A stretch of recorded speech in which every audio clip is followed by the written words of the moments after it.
You were supposed to play in Budapest in 2022, and unfortunately that got cancelled. But now, 2 years later, you'll be performing at the main stage of Sziget Fesztivál, which is like one of the biggest festivals in Central Europe. So how excited are you about the show, and what can we expect from it?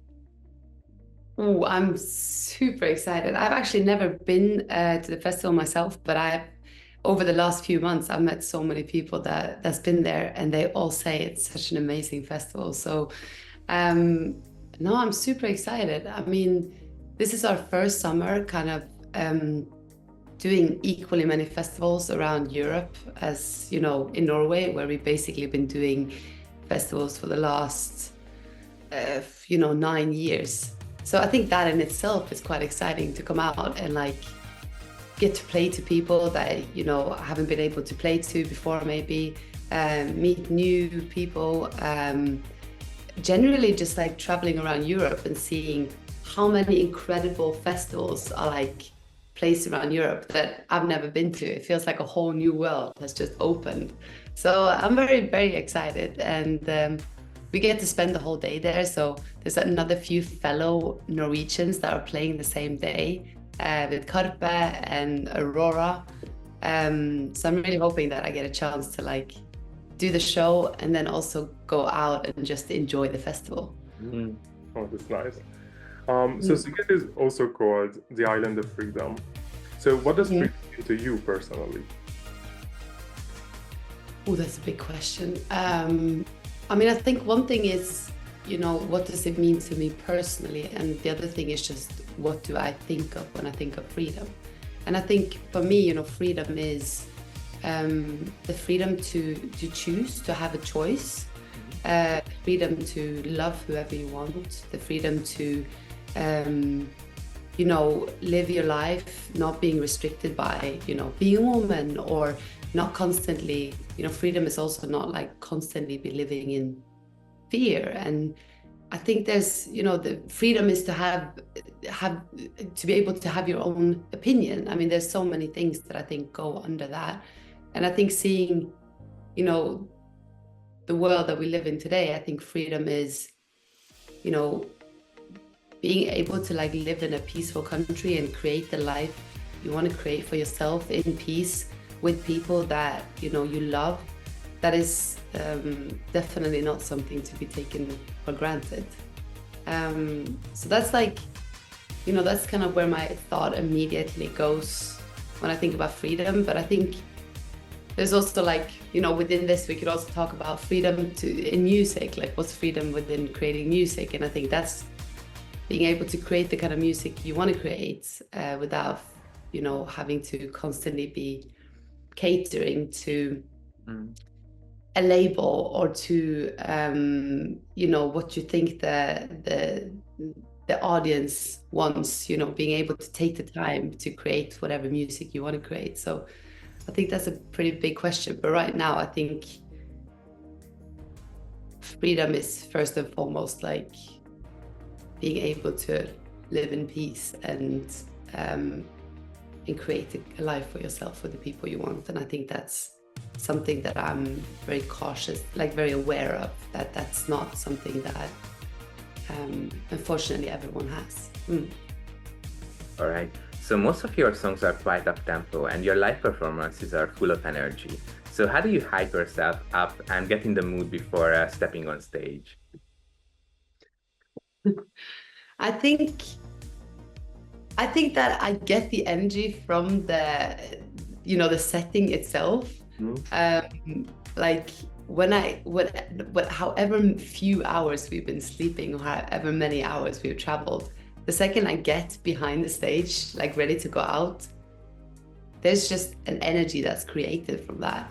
And I think like this summer, you know, we've been traveling a lot and all over Europe, and, you know, you have long days, and, you know, you kind of become aware of like being a musician or being a touring musician is like being an athlete. I feel like you have to, it's like, it doesn't matter if you know, you kind of have to sleep and take care of yourself and all of these things, because it doesn't matter like if you're having a bad day or if you're tired or if you're feeling lazy that day, because the second you come up to that stage, you gotta be like on, I guess. Okay. Yeah, and I think previously, like, you know, earlier in my 20s and stuff, I would, you know, be constantly burning the candles in both ends, just like doing everything all the time. But recently I've become more aware of, like, you know, it's so full on when we're touring.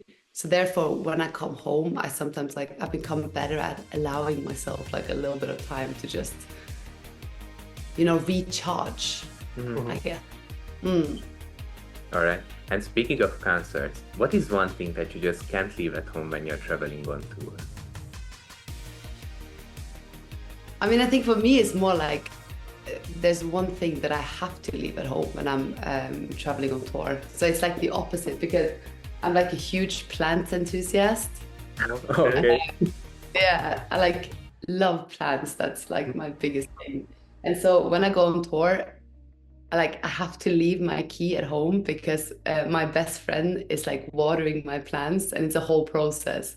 So I think for me, it's not like what I have to bring with me. It's like what I have to remember to leave at home. And that's the keys, yeah. All right, so let's talk about music. So you're going to release an album divided into 3 parts, right? So how did you come up with the idea to release a trilogy? I think the trilogy kind of naturally became like a solution to, well, I mean, could be a long story, but you know, after my previous album, Strangest Lovers, I spent so much time writing new music. And then, you know, I was very much like in a state of like experimenting, finding like something new to inspire me, basically. And I think within that, I created so many different types of songs. And the more I wrote, the more confusing it got, because the more I was like, wait, am I going that way or am I going that way? And somehow I felt inspired by like all of those different directions, but I couldn't see a way to, like, you know, create a whole out of it. So that's when I started playing around with the idea of the trilogy, because it felt like, you know, in that way I was able to like create a system within the music, which sounds really dull, but you know, it was just a way for me to like, first I can go this direction and I can do that fully, and then I can go there and I can do these songs that fit into this, you know, this world. And it, you know, even though I was like definitely putting frames, you know, giving myself a framework, I think that it allowed me to be more creative and more free, because I didn't have this like constant pressure on like how can I exclude these, like I could see myself doing all of these different things, but just like taking my time with it, I guess. All right, so the first part. I think I will say, I think like a lot of people are like thinking, you know, probably because of the way I've said it, that it's like that they all are like one album or something, but it's more just like, I mean, I want these different parts to connect to each other, but I think of them also as like separate albums. All right. So the first part, or the first separate album, has been out for a couple of weeks now. Can you tell me a bit about the background of the record? Like, what were your main inspirations while making it? And what is the overall message that you're trying to get across with it? I think my first main inspiration by this album was actually, you know, for me, I've always been playing a lot of shows. I've been touring a lot, and I have an incredible band that are just great musicians. And I feel like, you know, up until this point, it felt like live was one thing. And, you know, when we did live, you know, it was more raw, more bandy, more kind of, you know, not as polished. While in the studio, I feel like a lot of the stuff I created there felt more, definitely maybe more pop, but also more polished, more, maybe not as spontaneous in a way. And so my first real inspiration for this album was just trying to take a little bit of what we do live with me into the studio. and try and create a more organic sound, a slightly less polished sound, making it a bit more bandy, which I also think makes sense for me because like a lot of the music that I listen to is more indie or more bandy. So that was my main inspiration. And I think, you know, we definitely managed to create that, especially in songs like Heartbreak in the Making and Somebody's Baby and Ray-Bans even. You know, this album isn't particularly like a conceptual album. Like the last album was a bit more conceptual. It's a bit more like one specific period, one specific theme. This album is a bit more of like snapshots of moments from life in the last few years. And I think my only real goal was to try and be honest because, you know, in that way you're able to convey a feeling, but I think also then you're able to like, I think it makes it, you know, if you're able to convey a feeling, then the likelihood of someone else having had that feeling is, you know, they're able to connect with it more because, you know, we're all unique and all of that stuff, but you realize that we're pretty similar as well. We've all gone through, you know, a lot of the same emotions or thought a lot of the same thoughts. So it wasn't really one big overall message. It was more just trying to be honest and create something that felt real to me. All right. And how would you describe the second part's universe using only 3 words? Time will tell. I guess that's 3 words. Yeah, it's still process and it's still very much in the making. And if there's one thing I've learned with the previous 2 albums is that anything could still happen. Yeah, you know, you go into the studio thinking like, this is the album I'm going to create and this is the intention and this is like the world. And then as you're creating and as you're spending time in the studio, you go a little bit there and then you go a little bit there and suddenly like things have taken an unexpected turn, but in a nice way. I mean, I like that it's you know, I definitely become a musician to be like sticking to the plans always and being great at planning. I mean, I like that it can just, sometimes it can take you unexpected places. So yeah, we'll see. That's a really beautiful thing about music, actually. So you can go many directions and try yourself out in many things. All right, so you've been in the music industry for quite some time now. What is your proudest achievement so far? Oh, my proudest achievement? Oh, wow. You know what, I think, I mean, there's many things I could say, like Spectrum. I played my biggest, like my first arena show in Norway last year, and I think just like creating that show, it's like when we came off stage, it was like, oh shit, that just happened, and like the process of creating it was so fun. So I mean, that's definitely like a memory in life that I'll be sitting like in the elderly home chatting about in, you know, 70 years. But I think my biggest achievement is actually, there's 2 things I would like to point out. One of them is just the fact that I've been allowed and able to do this over such a long period of time. I think that I've constantly been going around with this feeling that like it could end at any moment, and you know, you're constantly just like worried that you're not going to be able to continue to live this way and create music in the same way. Like you're always kind of slightly fearing that it would just be gone, you know.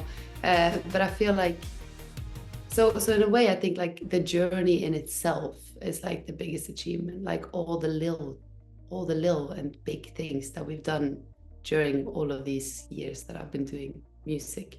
That's like that's something that I'm very, very like, grateful for.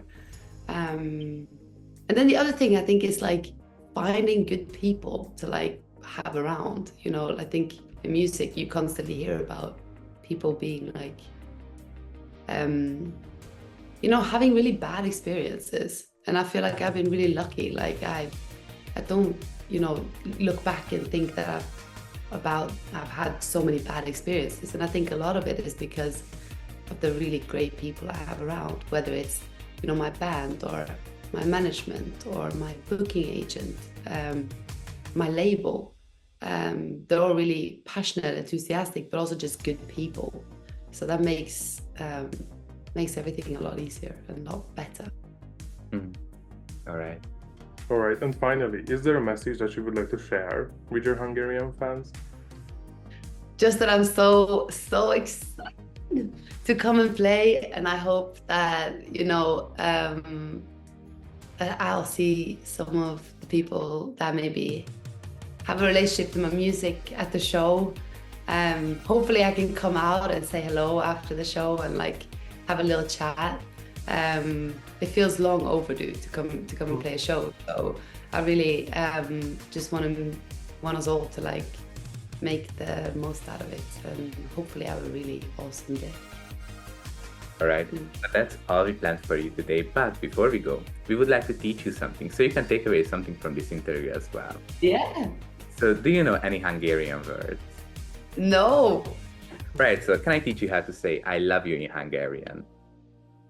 That's awesome. I would love to learn that. All right, so it goes like this.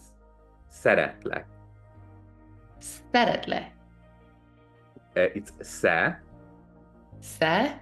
ret, Ret. lek. Szeretlek. Yeah, Yep, that's exactly. it. Szeretlek. Yes, that's it. Szeretlek. I'm gonna be saying that all the time from stage. I'm like, Szeretlek. That's very good. Thank you for teaching me that. That was a good thing to teach as well. Thank you. So thank you so much for taking the time to chat with us. It was a real pleasure. We love your work. We can't wait to see you on stage. So see you at the festival. Yeah, see you at the festival. I'm very excited to see you.